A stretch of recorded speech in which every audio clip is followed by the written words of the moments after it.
Hello and welcome to the DevelUPment Podcast. My name is Garrett Vita and I'm your host. Today I'm here with my good friend Enrique Balcazar. Welcome to the show. How you doing, man? Good, Garrett. Nice to see you again. Yeah, thank you so much for your time. I know when we first met, it was definitely so humbling to be around you and to hear your story. And so I really wanted to really pick your brain for myself as well as for our audience to really get to know really the story from not having much to being able to really make it through life and be in a grateful place. And I definitely have learned a lot in that short amount of time we did talk. And so I just wanted this time to enjoy with you and as well as for our audience.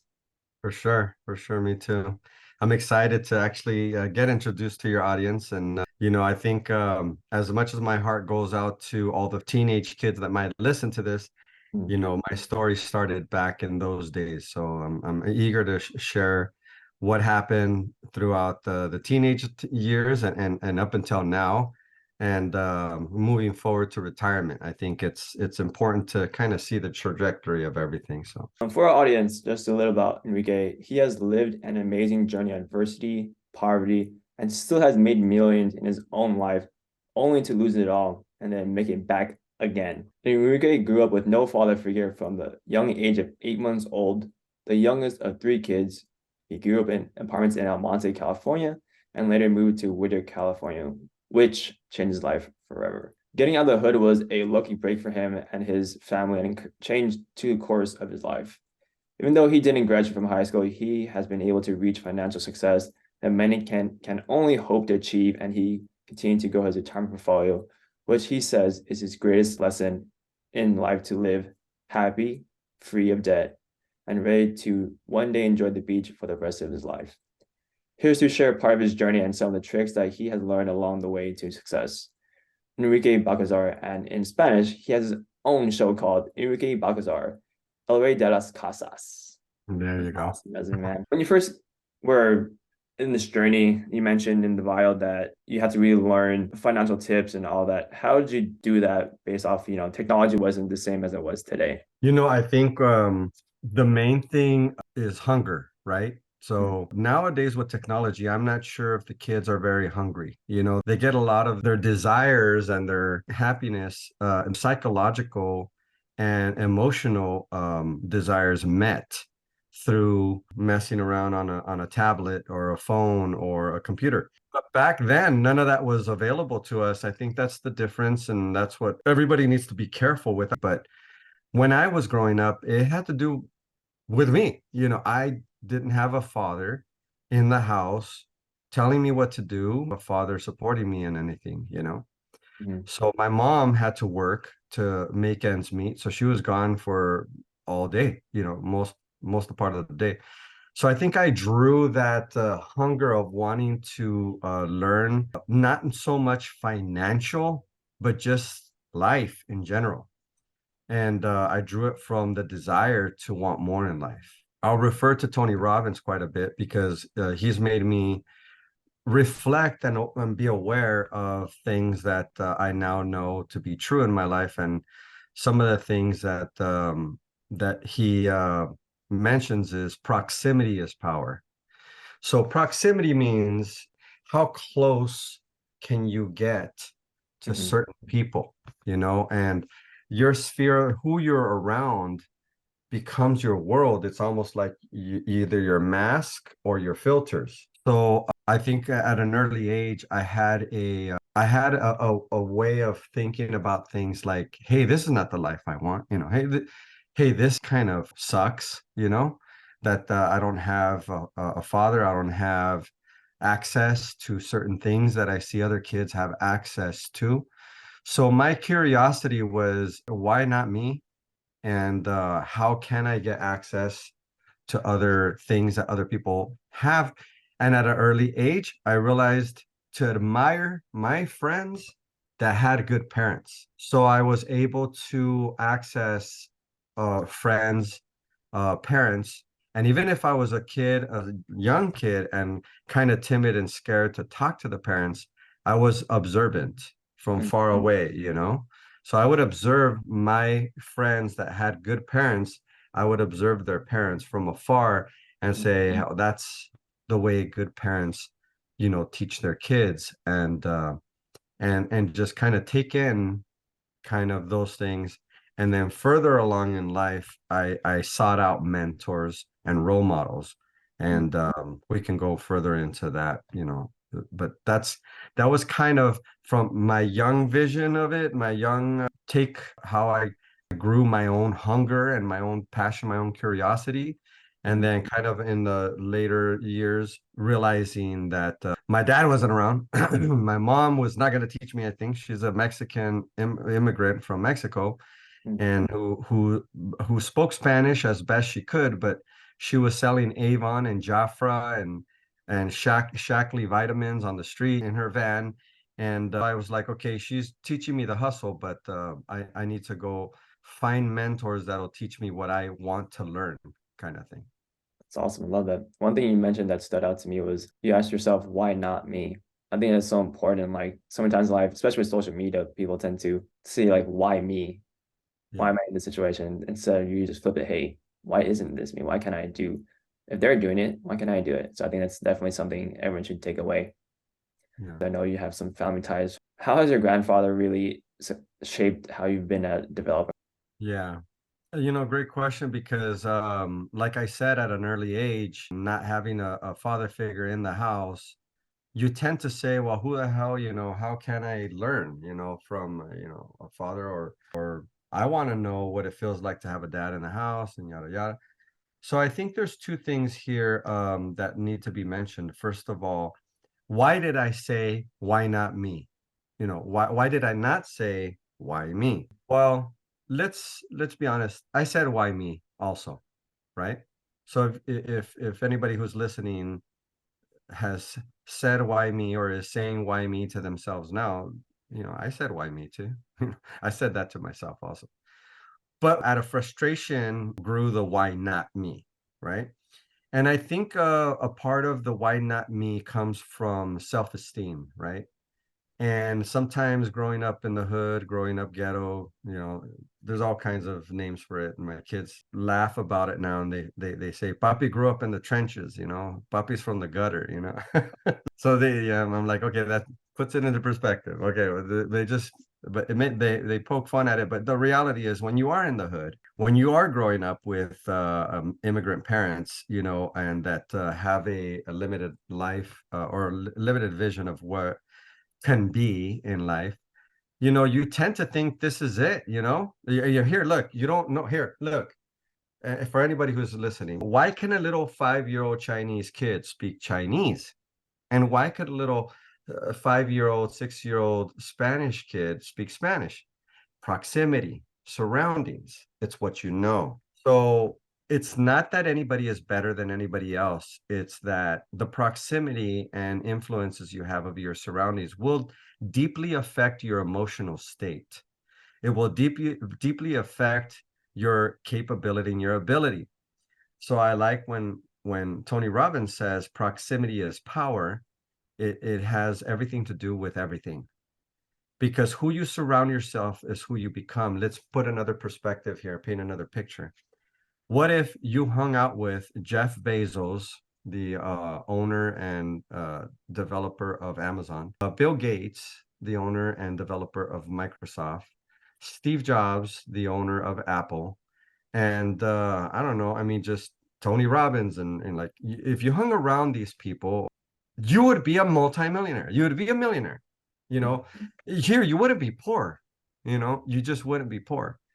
It's impossible to hang around people playing on a certain level in life and stay on the level you're at. So it really has a lot to do in life with proximity, who you surround yourself with. And going back to your question, I just felt that I needed to find mentors and role models, and people that I looked up to, that I wanted to live my life like them. Because at the moment, and I'm going to go way back so people can envision me growing up in the hood. Right now, I'm set to be a millionaire in life, and I will be retired and on a beach in Cabo San Lucas, La Paz, with my family. And I believe that wholeheartedly, and I already purchased the land. I'll be building my house in the next year or so.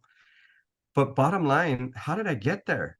How did I get here from growing up ghetto in the hood with a single parent, a Mexican mom selling Avon on the streets.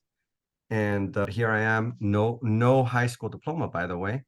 My mom at 15 started telling me, hey, what are you doing in the house? You're not helping out. You're not helping doing anything, because a Mexican mother coming from the ranch believes, hey, look at, you're grown. Look at, you're a whole man. Like, go do something and help bring back some money to me and help me out in the house. And I'm like, an American born Mexican child thinking, well, hell, I didn't ask to be born, like I'm still in high school, and freshman, in high school. And I didn't understand that, but then I really quickly realized my mom didn't care about me going to school.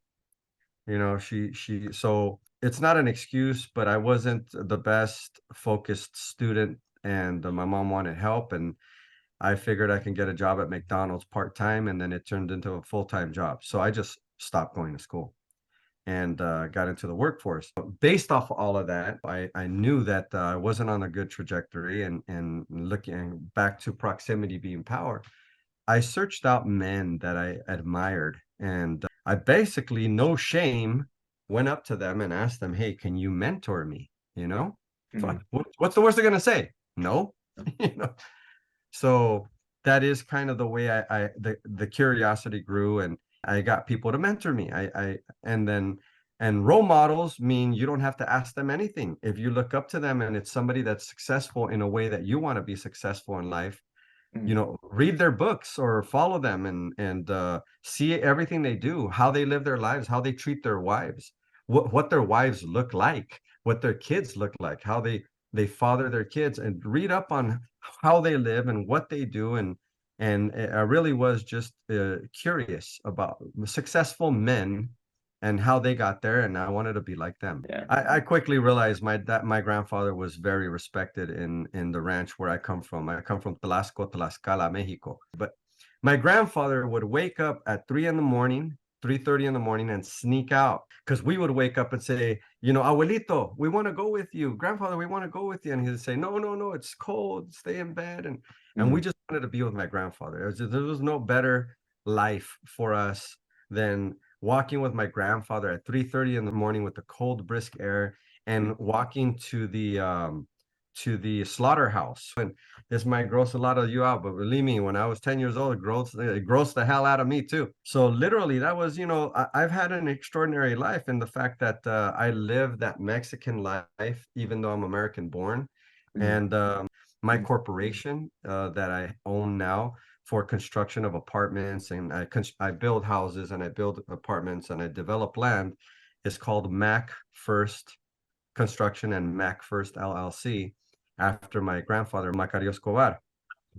So it was an interesting life, but it was an innocent life, and it was a great life. And my grandfather and my uncles, Vicente Fernandez, God rest his soul, just died last year.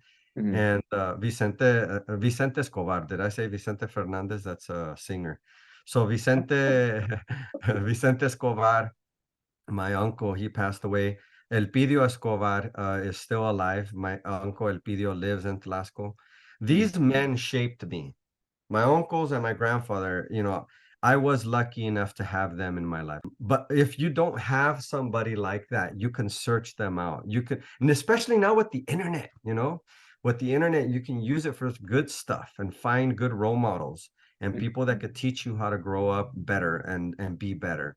And I don't know if there might be a lot of fakes and phonies out there. I'm pretty sure there are, but it was my grandfather shaped my life, and that's the main thing: proximity to those type of people that could teach you how to work, that love on you.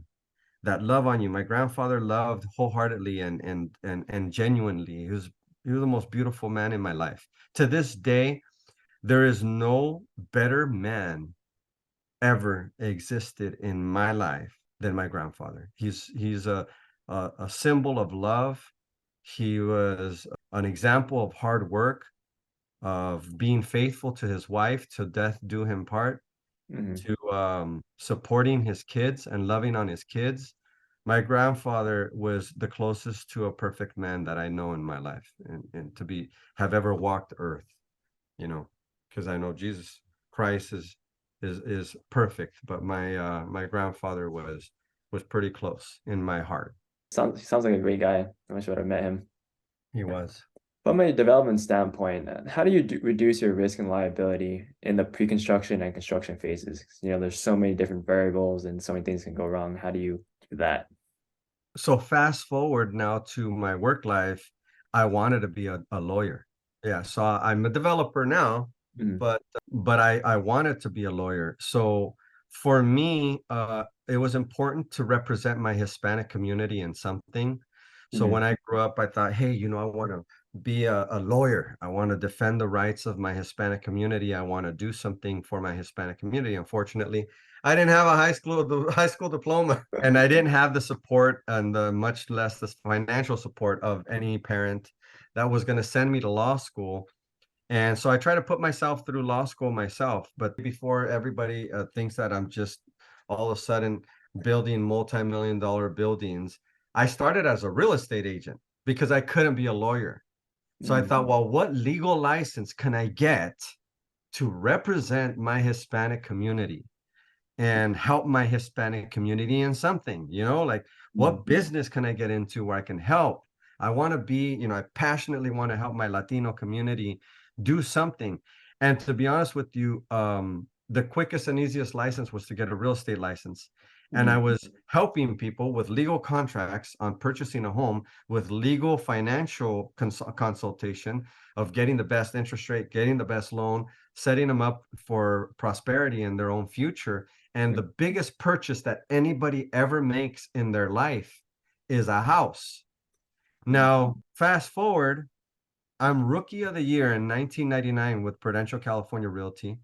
I'm literally opening up 7 to 13 escrows a month. My highest opening month was 13 escrows in 1 month.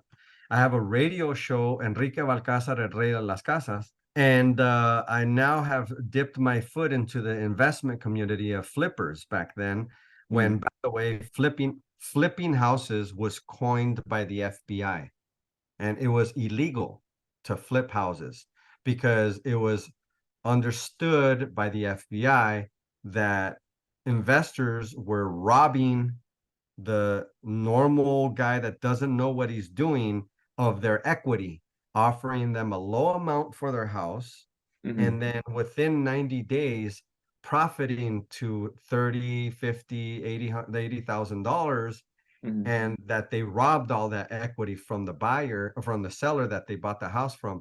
That's what was believed back in 1999. So I'm just letting you know, a lot of people who are out there on TV now flipping houses and all that shit, you're welcome, because us that developed all the flipping bylaws and law, we came through the crap. People got indicted, people got sent to federal prison in Oh, here in the Inland Empire, in wow. LA. They were looking being side off. The FBI was making them out to be the bad guy. And you know what happened with these people that sold their houses to the investors? They'd say, "Oh yeah, I didn't know there was $80,000 left." And it's like, bro, there's 80,000 because they put 10, 20, 30,000 in remodel.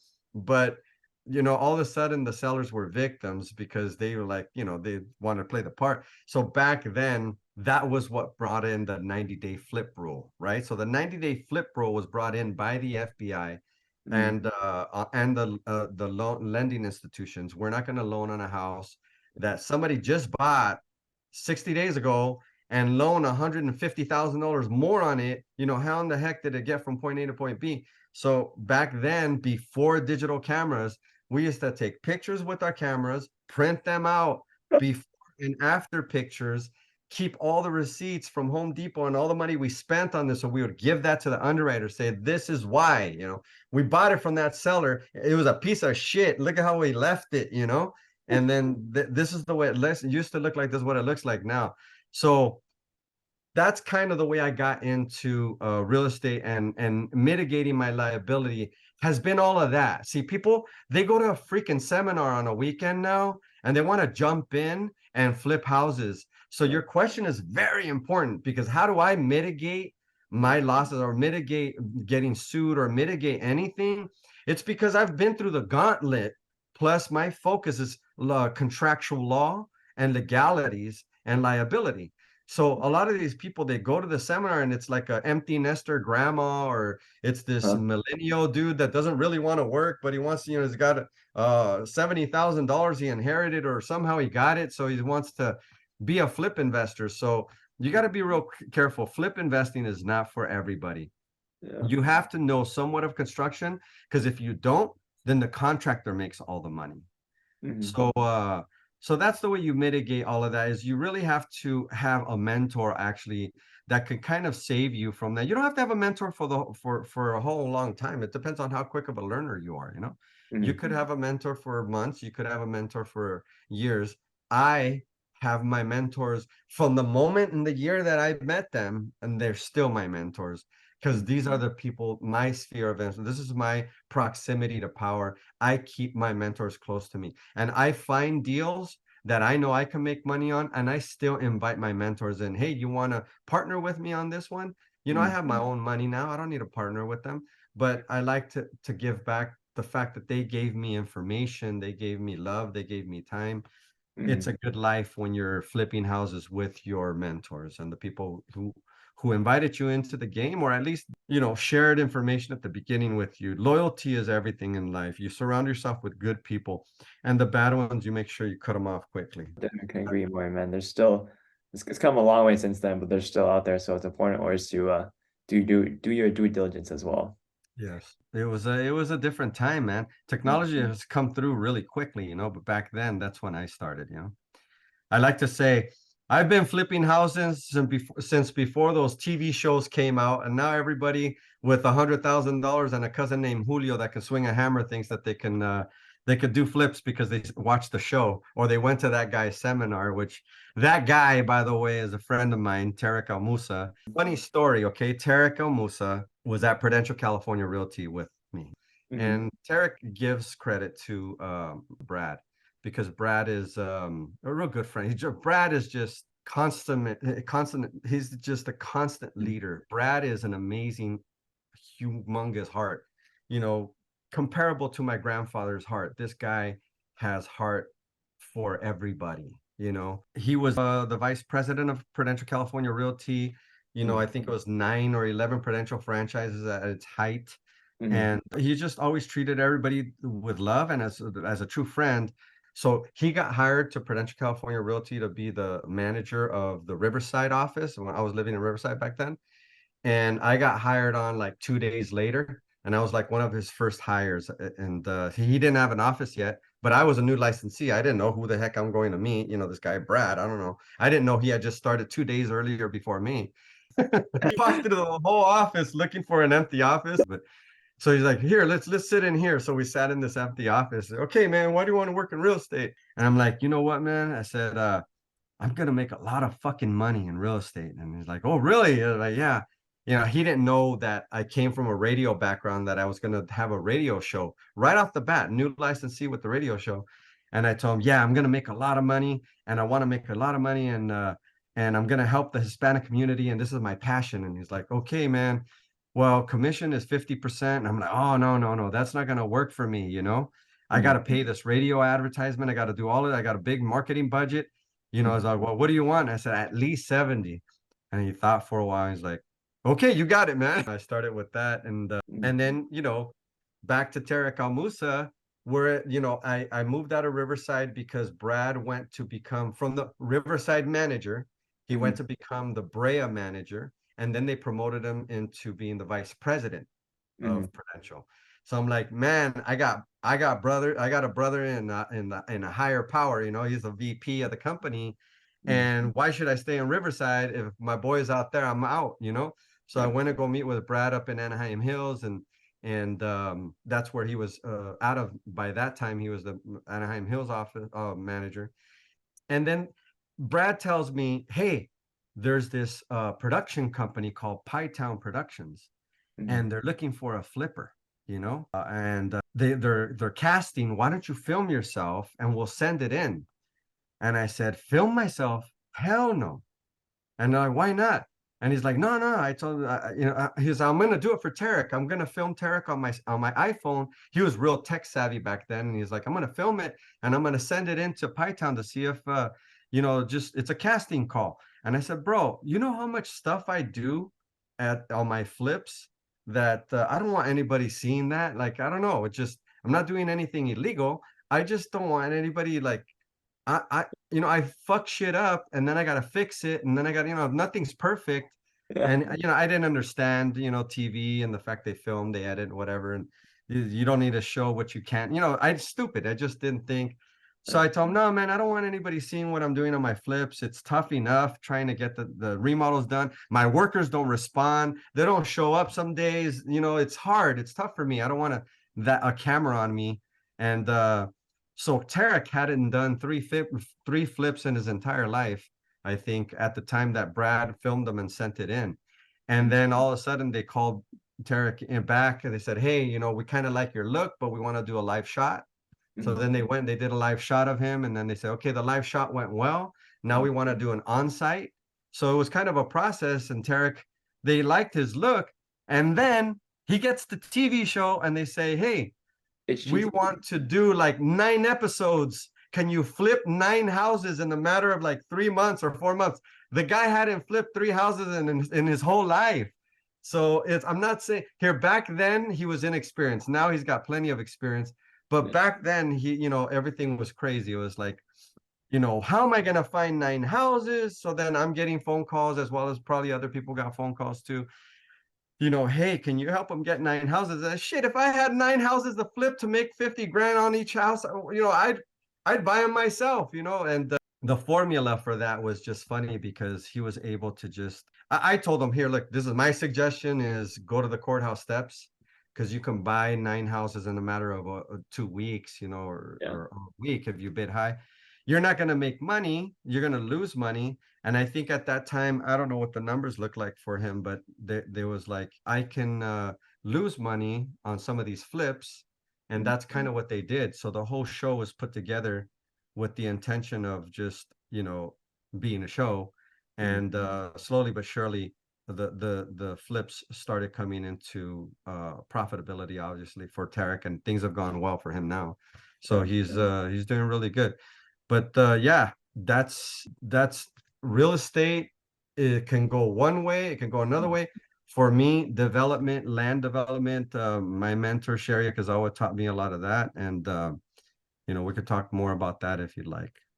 Yeah, what questions do you ask to vet subcontractors? Vetting subcontractors, it's one of the hardest things. There's so many contractors and subcontractors out there that have bad habits, let's just call it that. But taking deposits, stringing you along, taking too long.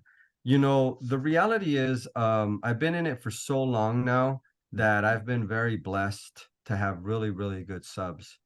I have hardworking men that come to work, do their job, and get the heck out quick because that's the way you make money. And because truth be told, the money is made in the speed. So if your contractor comes in, knocks out what he's going to do in 2 or 3 days, and he charges you 15,000, pay that guy.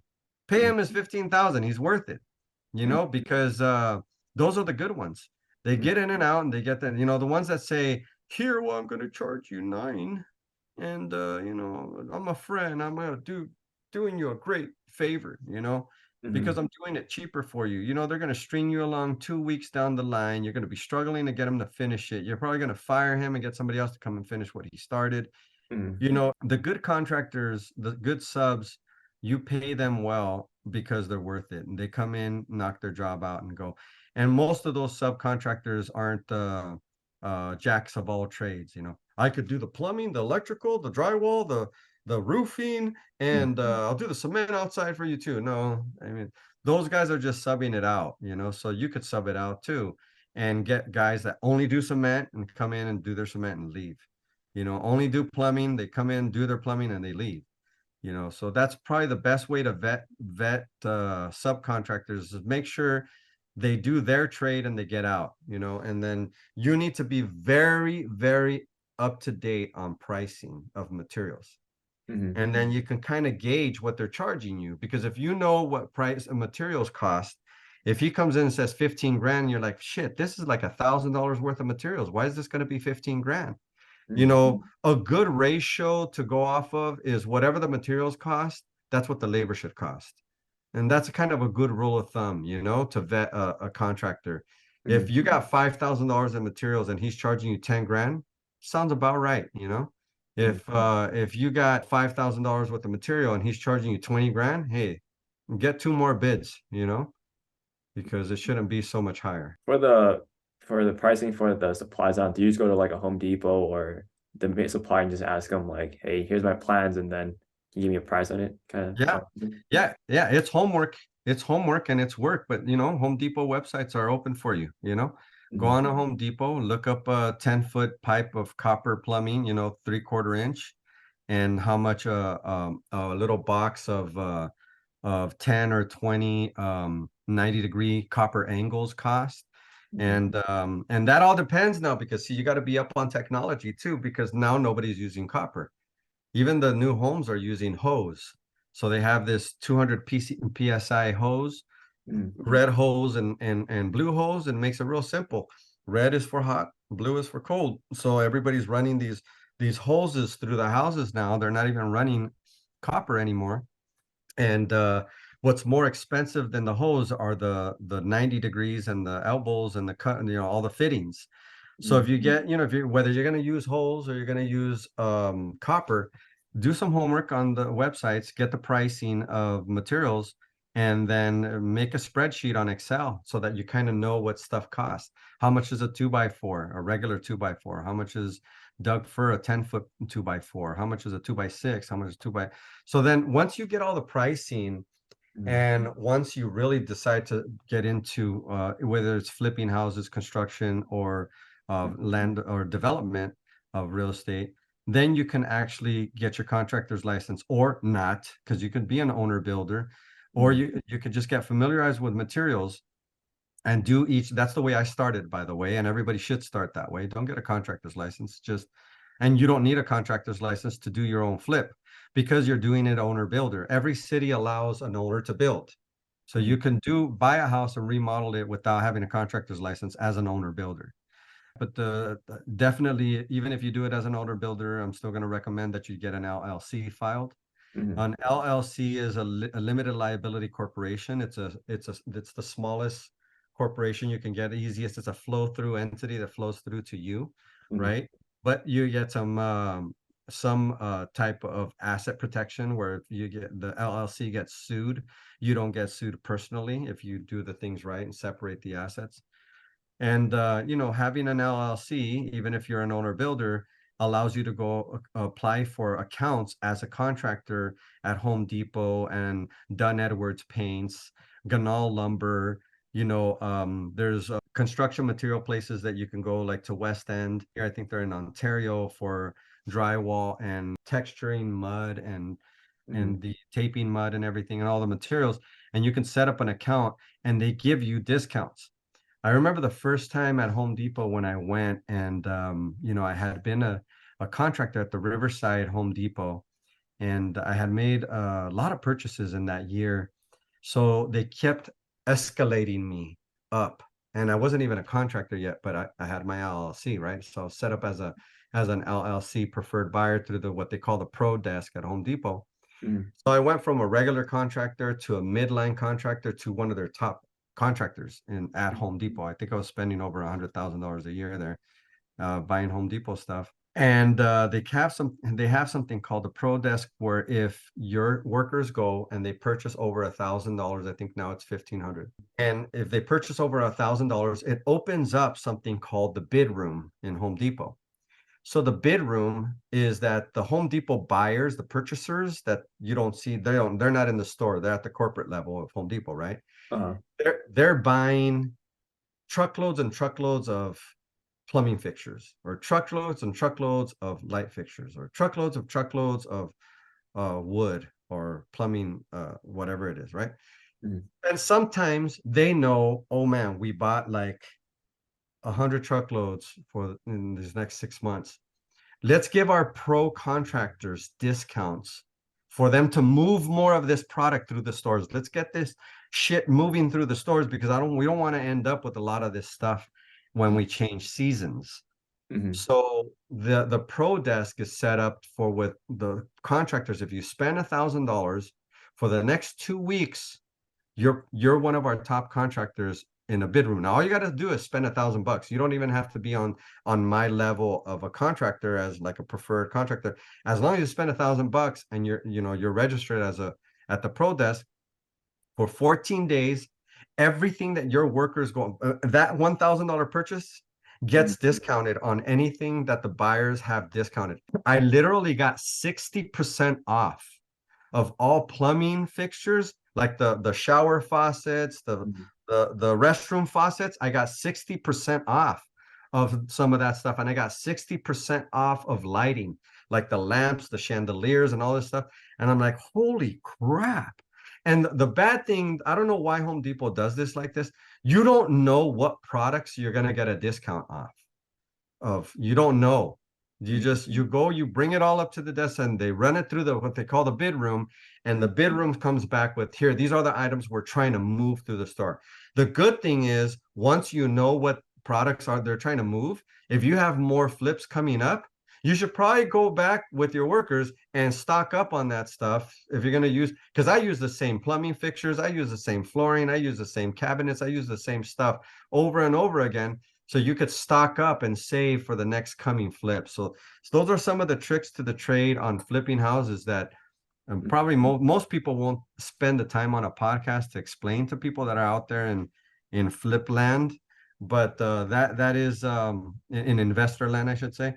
But that is some of the stuff, that the tricks to the trade that have made me a lot of money is registering to be preferred, opening accounts at these places. You get a bunch of discounts, and it's always a good thing.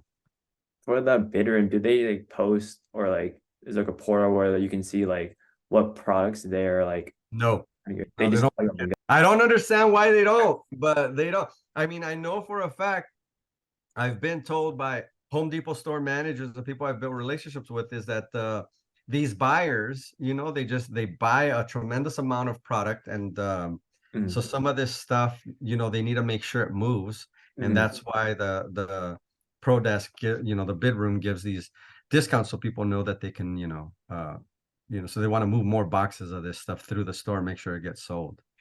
But you don't know ahead of time. It sucks, but you just don't know. Treasure box. Here, look at Home Depot has a real good return policy. So look, if you want to know if it's on the bid room and you have a bid room opened up for 2 weeks, hell, go buy stuff, run it through the home, run it through the. I mean, this is Home Depot probably won't love me for saying this, but buy it, and if it doesn't get discounted, go right across to customer service and return it right there in that moment. But if you want to try and guess at stuff, I mean, if they're not going to give us a list, we gotta be smart about it and figure shit out, on our own. But that's awesome too. I didn't know that. Yeah. I know you mentioned sales. Well, what's your approach to sales, and do you have any sales tips? I know no matter what you do in development or flipping, you're gonna sell at some point. So sales tip number one, and my dad, when I got older, I built a relationship with my dad. He sent me back to. He told me to go back to college and said, hey, if you're going to work with me in radio, because he was in radio and television marketing and professional sales, he says, if you're going to work with me, you need to go take a professional sales course in college and marketing 101. So I would recommend anybody who's going to be in sales, I don't care if it's real estate or other, go take a sales course. You can go back to college. It's fun. I went to Chaffey College, go to JC, take a course and take professional sales. Take marketing 101. That'll help tremendously, that right there. Okay. I did take that, but what I will tell you is sales, it sounds cliche. It sounds stupid. It sounds simple. The customer is always right. So when you're selling, I think what I've learned that the customer is always right means is that you need to listen to your customer. You need to listen to your customer.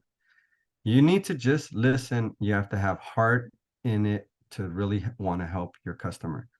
The people who screw their customers over and maybe make a shit ton of money on one sale, or those people eventually, they get out of the business, or they look like they make money, they look like they do well, but then, they're not happy. No amount of money will make you happy if you're screwing people over. You're always going to be looking over your shoulder. So to become a real good salesperson, learn to listen, and learn to listen to the stories of people. If you were to go buy a house right now, Garrett, and I was to go buy a house, you have a different story and a different desire, for your mom, for your life, for your geographic area of where you're going to live, where you want to live, where you want to be, why you want to be there, how far your job is. I have a different story too. I have a different needs. In selling, you just have to listen to what the customer needs, and you really have to do your best to get exactly as many of the purchase points that they want, and do what you can for them as much as you can. And nothing's going to be perfect. And I always tell people that when I sell them a house, I say, here, look, we're going to go look at houses. I say, here, look, we're going to go look at houses. None of these houses that we're going to look at are going to be perfect. None will ever be perfect. Some of them will be better than others, but it takes your love, your family, your decorative ideas to make it perfect. So imagine the house the way you want to see it. This is what I can't do. I can't change the neighborhood for you. I can't pick the house up with a helicopter and move it to a different community. If we walk and we're driving into a community that you just say, hey, now fuck this community, like fuck this area, I don't want to live in this area, even if it's free, then just tell me so we don't waste time. We move on to the next one. But if we're coming into a place and you're like, the house looks ugly, I kind of don't like it, then here, let's go look at the house, because we can make it pretty. And I'm telling you, because I flip houses, and my wife always says when she sees the houses, this is a piece of crap. What did you buy this for? And then after I finish the house, like, can we keep this one? Can we move into it? It's like every flip that I've ever flipped, my wife wants to move into it. It's like never fails, So every house can be made beautiful, but you can't change the community. So selling real estate in general, it's very simple. It's just you want to try and help your client get the right financial terms, the right loan program that's good for them, first time buyer, move up buyer, whatever it may be, VA buyer. I help many VA, veterans buy homes, and I love doing that too. My nephew too bought a couple houses already after being out of the service. And so, helping them to their needs, that's just it. But definitely, if you want to learn how to sell, professional sales 101 in a junior college will help you a lot with that. Last but not least, the most important question: how can our audience learn more about your services and connect with you? So I currently now work for Coldwell Banker, and I'm still with my good friend Brad Pearson. So Brad is now the vice president of Coldwell Banker Southern California. So if you look me up, Enrique Balcazar, Coldwell Banker on the internet, I'm pretty sure my website will pop up and all that. You guys can reach out to me there. If you're interested in construction jobs, maybe even investing with me, doing a flip property. I'm currently doing 2 multi-million-dollar houses in Altadena. I'm doing an ADU in Riverside. I'm doing an ADU in Upland, California. I'm building a triplex in Rialto, California. I've done multi-million-dollar houses in Beverly Hills. And I've done, I didn't coin this. This is one of my mentors' sayings. He says, I've done shit boxes in the ghetto. So, I've done small houses in up and coming communities. I've done flips in Compton, Ontario, Riverside, Paris, California, Moreno Valley, Fontana, Redlands, San Bernardino, a bunch of them, Pomona. In Beverly Hills, I did medical offices too. I actually built a surgery center and a MRI imaging center. So we do commercial too. So if you want to get involved with any upcoming projects, if you need a contractor, I'm here to give out bids. You guys can go to Mac First Construction, That website is under construction still too, but they can go to Mac First Construction. You can also find me on social media as Mac First Construction. You can find me as Coldwell Balcazar, the Balcazar Group for real estate. So we do it all, and we do have a couple of lines of credit, like funds that we use to construct, and I do partner with private money. So anybody who wants to partner up, anybody who wants to get pitched some deals as they come up, I get pitched deals a lot, and that I pass on, or that I got too many projects going, so I do share deals with other people and partner with people. So if anybody wants to reach out to me, they can reach out to me. If anybody wants to reach me directly, I guess my cell phone's always open to them. I'm going to give you a working cell phone. It's not my direct personal line, but it is a cell phone that I pick up, and my wife picks up, and my assistant picks up. It's 951-588-3588. That's 951 area code 588-3588. Awesome. Well, thank you so much, brother. It's really so awesome to hear your story, where you're coming from and where you're at. And just there, thank you so much for sharing your wealth with everyone as well. So everyone, thank you so much for listening, and we'll see you guys next time. Don't forget to comment, like, subscribe, and take care. Thanks, Garrett. Take it easy.